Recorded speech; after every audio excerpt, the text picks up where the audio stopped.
اس کا جواب یہ ہے کہ بچہ جب رحم مادر میں ہوتا ہے تو 4 مہینے کے بعد روح کا رشتہ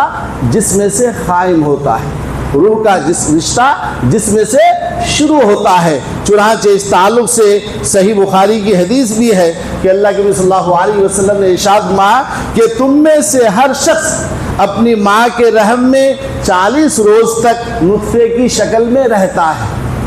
40 روز تک نطفے کی شکل میں رہتا ہے، پھر 40 روز کے بعد جمع ہوا خون کی شکل میں رہتا ہے، پھر 40 روز کے بعد جو ہے گوشت کے لتھڑے کی شکل میں رہتا ہے، پھر اللہ تعالیٰ اس کی طرف جو ہے 4 بات، ایک فرشتے کو 4 باتیں دے کر بھیجتا ہے، اور فرشتہ اس کے عمل کو لکھتا ہے، اس کی جو ہے عمر کو لکھتا ہے، اور اس کے جو ہے جنتی اور جہنمی ہونے کو لکھتا ہے، اور اس کی روزی کو لکھ دیتا ہے۔ اس کے بعد اس بچے کے اندر روح ڈال دی جاتی ہے، اس بچے کے اندر روح ڈال دی جاتی ہے۔ تو معلوم یہ ہوا کہ روح کا یہ رشتہ جو ہے رحم مادر سے شروع ہوتا ہے، روح کا یہ رشتہ جسم سے رحم مادر میں قائم ہوتا ہے، اور یہ رشتہ موت تک قائم رہتا ہے، یہ رشتہ موت تک باقی رہتا ہے۔ لیکن قرآن کریم نے اس بات کا ذکر کیا ہے کہ ہر دن اور ہر رات روح جسم سے نکل جاتی ہے، ہر دن اور ہر رات روح جسم سے نکلتی ہے، جسم سے الگ ہو جاتی ہے، لیکن اس کے باوجود روح کا رشتہ جسم سے باقی رہتا ہے۔ چنانچہ اللہ رب العالمین نے اس حقیقت کو یوں بیان فرمایا ہے، سورہ زمر کے اندر اللہ یتوفی الانفس حین موتها واللتی لم تمت فی منامها، یعنی اللہ تعالیٰ ان روحوں کو قبض کرتا ہے جس پر اللہ نے موت کا فیصلہ کر چکا ہے، اللہ تعالیٰ ان روحوں کو قبض کرتا ہے جس پر موت کا فیصلہ ہو چکا ہے، اور جن پر موت کا فیصلہ نہیں ہوا ہے، لیکن جن پر موت کا فیصلہ ہو چکا ہے ان روحوں کو اللہ تعالیٰ روکے رکھتا ہے، اور جن روحوں پر موت کا فیصلہ نہیں ہو چکا ہے اسے مقررہ مدت کے لیے چھوڑ دیتا ہے، اسے مقررہ مدت کے لیے چھوڑ دیتا ہے۔ تو معلوم یہ ہوا کہ ہر دن اور ہر رات جو ہے انسان کے جسم سے روح نکلتی ہے، الگ ہوتی ہے، لیکن نکلنے اور الگ ہونے کے باوجود روح کا رشتہ جسم سے باقی رہتا ہے۔ جیسے کہ اللہ کے نبی صلی اللہ علیہ وسلم نے اسی جو ہے بات کی وضاحت کی اور فرمایا النوم اخو الموت، یعنی نیند موت کا بھائی ہے۔ اور جب ہم روزانہ سوتے ہیں تو یہی دعا پڑھتے ہیں، اللہم بسمک اموت واحیا، اے اللہ میں تیرے نام کے ساتھ مرتا ہوں، اور اللہم بسمک اموت واحیا، اور زندہ ہوتا ہوں۔ یہ دعا پڑھ کر ہم سوتے ہیں۔ تو یہاں پر موت کو جو ہے سونے کو بھی موت سے تعبیر کیا گیا ہے کہ جب بندہ مومن سوتا ہے تو یہ دعا پڑھتا ہے اللہم بسمک اموت واحیا، اے اللہ میں تیرے نام کے ساتھ مرتا ہوں اور تیرے نام کے ساتھ زندہ ہوتا ہوں۔ اور جب بیدار ہوتا ہے بندہ مومن تو کہتا ہے الحمدللہ الذی احیانا بعدما اماتنا والیہ النشور، سب تعریف اس اللہ کے لیے جس نے ہمیں مرنے کے بعد دوبارہ مرنے کے بعد زندہ کیا، اور اسی کی طرف ہمیں لوٹ کر جانا ہے، اسی کی طرف ہمیں لوٹ کر جانا ہے۔ حضرات گرامی، تو معلوم یہ ہوا کہ جب انسان سو جاتا ہے تو اس کی روح کو بھی اللہ تعالیٰ قبض کر لیتا ہے، لیکن اگر اس پر موت کا فیصلہ نہیں ہوا ہے تو وہ اس روح کو واپس کر دیتا ہے، اور جس پر موت کا فیصلہ ہو چکا ہے اس روح کو اللہ تعالیٰ اپنے قبضے میں رکھتا ہے، اس روح کو اللہ تعالیٰ قبض کر لیتا ہے۔ حضرات اسی طریقے سے یہ بات بھی یاد رہے کہ جس طرح جسم بیمار پڑتا ہے، انسان کا جسم جس طرح بیمار پڑتا ہے، کمزور ہوتا ہے، جسم کو بھوک لگتی ہے، پیاس لگتی ہے، روح بھی بیمار پڑتا ہے، روح بھی کمزور ہو جاتا ہے، روح کو بھی بھوک لگتی ہے اور